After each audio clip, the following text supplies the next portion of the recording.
you just keep playing off that, you know, and then that kicks into something else, and that kicks into something else, and that kicks into something else. And as I said, I talked about a few things that I hadn't talked about in 30 years, you know, or even thought about in 30 years. So but a documentary is only as good as the producer, and it's just like, you know, broadcasting. You're only as good as your producer and director. You know.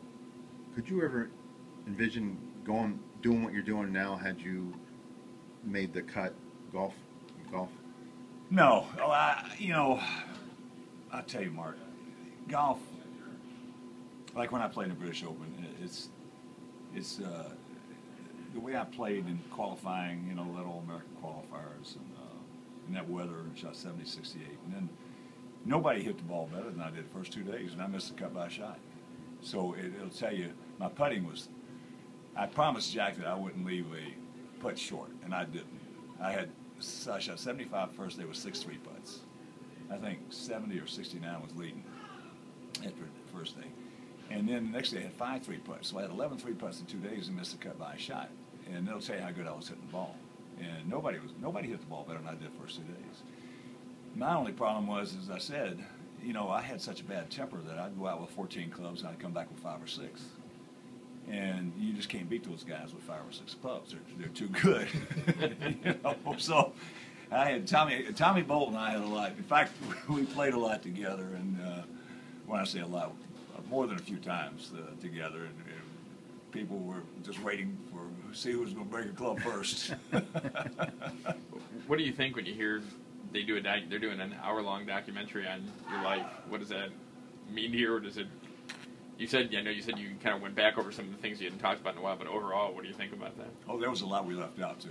We couldn't talk about. But I think it's flattering. It's you know, something I didn't expect, and when you have something like that done,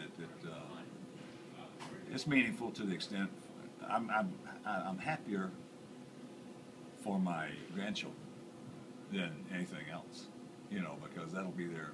We'll get copies of it, and that'll be there forever for them, you know. And they're just now starting to understand that their granddad, you know, played baseball because they love the White Sox, you know, obviously, and they're just starting to understand now that I played, even though I didn't play for the White Sox,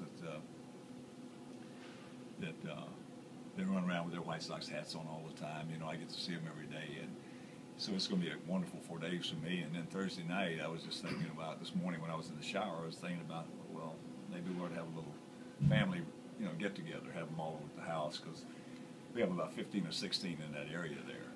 And I'll cook some steaks and have a few vodka and tonics and a little wine and see what Bruce did, you know.